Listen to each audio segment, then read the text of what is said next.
Sara, Nathan, I'm going to leave you two to kind of introduce yourselves, like do the who you are, what you do, and who you do it for. Yes. Hello, my name is Sara. I am a senior product designer at Kiva.org. I work on the B2B stuff. So Kiva does a lot of corporate partnerships with companies that want to make an impact in the world. So that's been my focus for the last year or so. Wow. Yeah. And I'm Nathan. I'm also a senior product designer at Kiva.org. I've been there for 3 years, working entirely on the B2C side. So like what we would consider our marketplace. So I really help people find others they want to support. I like it. Yeah. Okay, so as you heard, has been my tendency in my time in the living room. I stalk people online. Okay. I would expect nothing less. Yeah, as long as everyone's okay with this, right? As long as everyone's okay with this behavior. Totally fine. So, okay, Sara, here's what I loved that I found on your LinkedIn, because I loved this description. No, I really loved this description. It says that you're drawn to ambiguous problems and then turn them into simple solutions. Mm-hmm. With B2B engagement, but I'm actually going to take that leap and say with employee engagement. Mm-hmm. Everything feels like an ambiguous problem, right? Oh my God, because yes. It's like everything seems that. But a lot of times I think what employees are looking for in their digital experiences is like, how do I swim through the 3,000 page PDF that you sent me about my healthcare solution to just help me find how I can go to the doctor? Yeah. Like, big problem. They want a simple solution. How do you start thinking through that process of what employees are looking for in order to not only research effectively, but then also design effectively? Yeah, so we've been doing a ton of research on employee motivations. And one of the things that we've been noodling about is how do we get employees that want to be involved in social impact to be Kiva champions?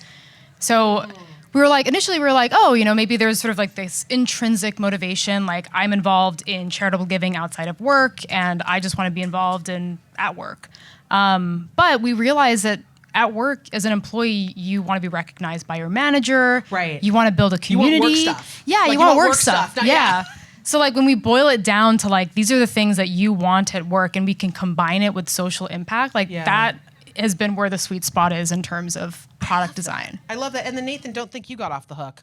Because on your LinkedIn, you said that you like purposeful, hands-on design that's used for good. Yeah. So was that a driving factor for you? Like, so kind of tell me what it kind of looks like, feels like, as you start thinking of the idea of kind of really being hands-on, especially in a digital age, right? Being hands-on is also going to include understanding what your consumers want, understanding what that marketplace wants, having that direct line of high fidelity response, right? That feedback loop is going to be part of that. But then how do you then turn that for good when, that's a lot. That's a big list you had. And it is tough. I think that's okay for it to be tough. Yes. I think for me, the real motivator for joining Kiva was the fact that you can, one day I woke up, I live in Oakland, California. One day I woke up and I was about to get on the bus and I was like, wow, I want to do something good right now.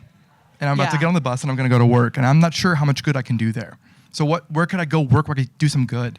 Yeah. And one thing that on Kiva that I was sort of like just blown away by was one of the core actions is finding a person or kinds of projects you want to support. Like you want to lend to a person in Uganda their very first cow. You absolutely can do that. And that's like that was the moment when I read that the hands-on thing was like, oh, this is a lot of agency.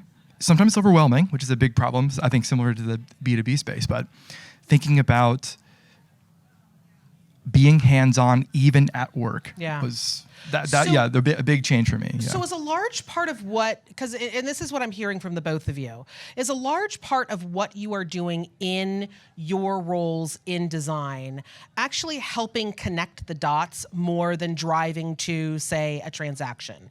Right, because I think a lot of organizations, we're trying to drive people to like hit the buy button, explore more, buy more, scale more. But it sounds like what you guys are really trying to do is kind of just intrinsically understand how to guide people to connect their own dots. And that is going to require an awful lot of insight and intelligence that can't come from, 1,000 people hit that button. Like, it's a very different set of research demands and needs you have. So can you share a little bit about that? Kind of where is that intersection point between research and design for the both of you?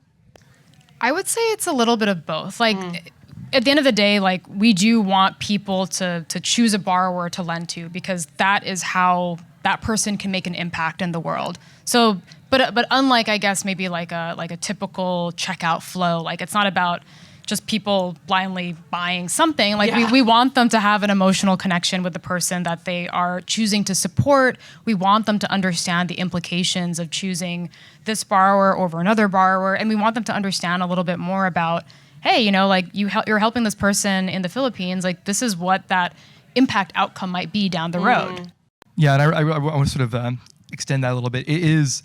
It really does happen a lot earlier too. There's like the education factor, right? Like, why is a solar cook stove better than cooking on charcoal? Right. And why should I help someone do that? And that is like that in and of itself is such an interesting problem space, because it requires many like multimodal ways of researching how people understand that information. Yeah. And if they want it at all. Yeah. It really interesting. Yeah. Okay, to the cards, because I could just sit here and ask you about this thing all day love it. long, but I'm like, what? Okay, to the cards, everyone. Okay, what benefits and challenges arise for designers and researchers from integrating various tools and platforms into a unified workflow? The stumper. I think it's just being intentional about what you integrate. Like, we're a really small team, and personally, I don't love process for the sake of process. So I think it's just really important about, like, if we're adding more steps to our workflow, that we're being intentional about it, and we're still able to work at a velocity that makes sense for our tiny team. Is that where you're seeing AI come in, where you can actually start to identify those repeatable, mundane processes that maybe a small design team can actually use as a mechanism to free up your time? Like, are you seeing that as a benefit for this workflow and interaction? Yeah, absolutely. This is one thing I keep thinking about. Previously, there was a little bit of a Fig Jam conversation before this. Yeah. And it's the simplicity of things like Fig Jam. For us to communicate from our product team perspective, what we understand about our lenders to our impact investments team. You know, they're working on like finding 1 million refugees. They're not thinking about, you know, who's gonna fund them. What color should the button be? Right. And so that's like a huge deal. There are certain integrations that I think that ride the perfect line between operational complexity and just like ease of use and communication. I think that's really where Kiva is making a lot of differences over the last handful of years in our team. And good integrations will supercharge our tiny team. So Love that. Love that. Okay, so I'm going to start with you, Nathan. Describe what AI means to you in 5 words or less. Reimagining my own reach. Like, Okay, I like it. yeah. I like that you personalized it. Yeah, it feels like it can be a empowering creature. Like it helps me grow arms. I want to do a lot. Yeah. How can I do a lot? Love it. We're at a moment where it's early, but it's looking like I can actually do more as a person. And I think that's like, you know, we're at a point where AI needs human intervention and oversight. Sure. And I think that, like, currently, if it can just grow me some extra arms, I'm gonna feel great. Yeah. Even just one, extra arm. I want that. AI 5 words or less. It's valuable when intentional. Ooh, that's a good one. I like it. So again, it's very, I'm getting your vibe, right? It's like, I don't want process when process isn't intentional, right? I don't want AI when, like, you're not doing anything by accident here. Yeah. Yeah. It's like going back to, like, what's the problem we're trying to solve? If AI is the solution, fantastic. But if it's not, then maybe there's something else. I love it. So again, you have a small team, and I'm assuming that Kiva as an organization is a fairly streamlined small team. You guys aren't like dealing with a whole lot of bloat because you are very mission oriented, you know, you're going to keep focused that way. But I still want to ask about your relationship with cross-functional teams and some of the teams outside of just, say, UX and design. So in what ways are you increasing, or have you been able to increase cross-functional collaboration between design, development, and research But I'm going to throw in a curveball for you because I would assume that a lot of your collaboration also has to happen with HR and your people and just being able to bring them into the process. So what does that kind of cross collaboration look like for you? Yeah, so I work a lot with, we call them our strategic partnerships team. They're the ones that are like going out, making relationships with partners. So, I mean, our collaboration is probably very similar to other companies. We're fully remote, so we talk on Slack a lot. I'm a big Loom user. I'm like a Loom power user. Yeah, I've never seen someone make so many Loom videos I in a know, single day. it's just kind of crazy. That's great. But wait a minute. Like, what are you making? It's not like on everything, is it? Like, I'm a little worried now. No. It's everything. It's everything. You totally just got out of, like, how to take care of your plants is going to be a Loom on the Kiva. I just want to be a YouTuber, that's all. That's great. No. I want to be an influencer somewhere. I just like recording things. I feel like a lot of things get lost in translation when you're like typing out long paragraphs of text. Yep. And like, you want to show designs, you want to walk people through it. So I really like. And then you're going to get someone old like me and be like, what's the Loom? I don't understand what the Loom is. Do I have to reply to it for me to watch? Do I write? Do I Just talk to a thumbs it? up is great. Okay, great. That's awesome. How are you looking at kind of that cross-functional connection? Yeah, so for me, on sort of our big B to C side, it's working with the actual impact team. Sort of what we would call supply is the amount of borrowers of a particular sector on the site, and so thinking about they are thinking about supply in a different way than I am. They're thinking about how do we move money to all of these farmers in Tajikistan, and I'm thinking about how can I show you're thinking people about other things. how can I show people this, and how can they understand it really quickly? And so that's been that's like a point of growth for me because it's like a team I would never work with, really work with, and a team that's like really isolated. And I think like most people at a nonprofit, everybody wishes you could have one more person on your team or two more people, or on like your team. $1 more. Yeah, or $100 more. We want a little more. We want just a bit more budget. Yeah, and so that is that I think is like how that's the team I'm focused on right now, and the way I'm doing it is just getting them in during a brainstorm session. Have you thought about a Loom video? We did. We did. And I Shout do. out Loom. Have you thought about doing a video? Yeah, and I think they're sort of like they're like, oh yeah, I watched that, and I was like, cool. And how are you feeling about it? So for me, it's really just getting them in early. Tools like FigJam, just sort of talked about it earlier. They're things that are simple, that feel like a whiteboard, that look like Post-its, that are closer to the things that they have on their desk. That's the kind of tools I'm using. It's interesting that you bring up video, right? Because I think one of the things that certainly was announced here on the keynote stage was kind of that AI application into the user testing videos, where now you've got that summary, right? You can just see exactly where, like, hey, no one understood where Tajikistan was. Like, maybe this is the problem we're trying to solve. We're not, it's not that they didn't know what a cow was. It's they literally didn't know where their money was going. Maybe we start to solve that problem. Has that, because I also can see, I remember with all of my design teams and all of my, whether it was web, whether it was product, it was really easy to have that squirrel moment, right? Where you just you hear something that's wrong. You hear there's a problem, and you've now got an entire group of designer who's like, I got a hammer, right? And we're all going after it. So when you start to think about research and where that really starts to integrate into either your own personal process of design or how your team starts to work in those cross-functional conversations, where does the research start to come into this?